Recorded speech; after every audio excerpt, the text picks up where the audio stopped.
Today on Rappler.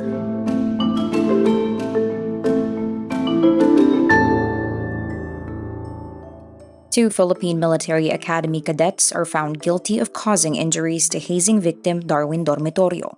Inflation for the month of July drops to 4.7% compared to June's 5.4%.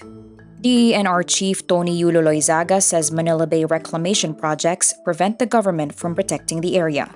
Staunch Putin critic Alexei Navalny expects to receive a longer jail sentence. In Palarong Pambansa, Eldrew Yulo sweeps the gold in the boys' artistic gymnastics. Personal belongings of rock legend Freddie Mercury will be auctioned. And pop star Lizzo says allegations she body-shamed and demeaned her ex-dancers are false and outrageous. A Baguio court finds two Philippine Military Academy cadets guilty of causing injuries to Darwin Dormitorio, a cadet who died due to hazing by his upperclassmen. The trial court convicts Julius Carlo Tadena of less physical injuries and Christian Zacarias of slight physical injuries. It also clears former PMA Station Hospital Chief Lieutenant Colonel Cesar Candelaria and two medical officers. The court orders Tadena and Zacarias to serve 30 days of arresto menor and pay 100,000 pesos in moral damages and 50,000 pesos in attorney's fees. Dormitorio's family says partial justice was achieved, noting the acquittal of the military physicians. They had also hoped for a more serious punishment for the cadets. Other cases against other cadets for violation of the Anti-Hazing Law, Anti-Torture Act, and murder are still ongoing in a Baguio City court. The Philippine Statistics Authority says inflation slows down to 4.7% in July, down from 5.4% in June. This marks the sixth straight month since rates began falling from a peak of 8.7% in January. The drop in July was attributed to easing prices of housing, water, electricity, gas, and other fuels, food and non-alcoholic beverages, and transport. Year-to-date, inflation is at 6.8%, still higher than the government's target range of 2% to 4%. During President Ferdinand Marcos Jr.'s second State of the Nation address on July 24, he said inflation was, quote, moving in the right direction. But PSA head Dennis Mapa says the July inflation rate doesn't yet consider the destructive effects the recent Typhoon Egay had on the country.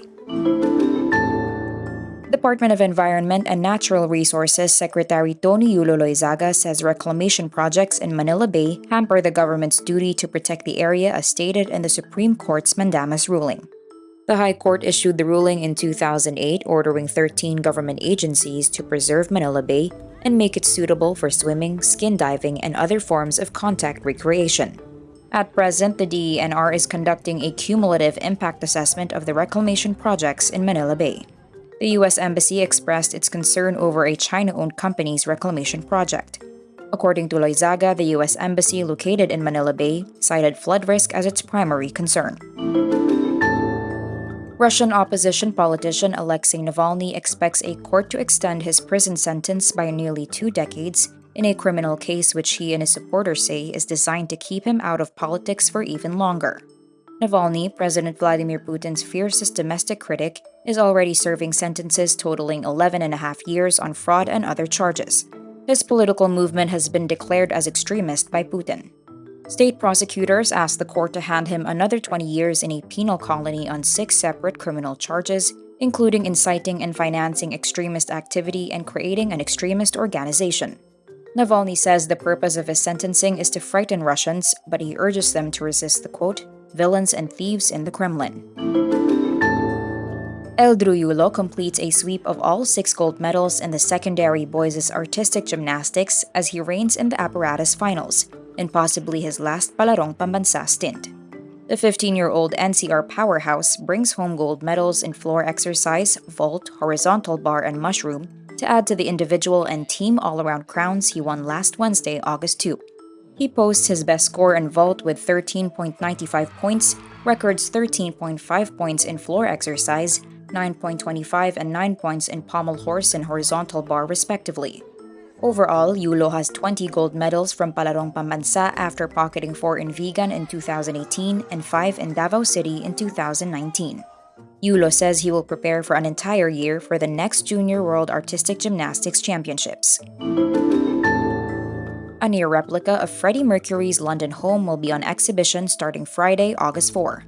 Fans of the late Queen frontman will be able to see thousands of his belongings in the exhibition, including handwritten lyrics, art, and collectibles. The items will go on public display for the first time in the month-long exhibition at Sotheby's, which will then auction many of the items in September, including Freddie's treasured black Yamaha piano estimated at 2 to 3 million pounds, on which he composed the 1975 Queen epic Bohemian Rhapsody. Other items for sale range from Freddie's crown and regal cloak, worn during the singer's last tour with Queen in 1986, to a Tiffany & Co. silver mustache comb. Grammy-winning singer Lizzo denies she created a hostile work environment through denigrating behavior and body shaming. Lizzo calls the accusations in a lawsuit filed by 3 of her former dancers false and outrageous.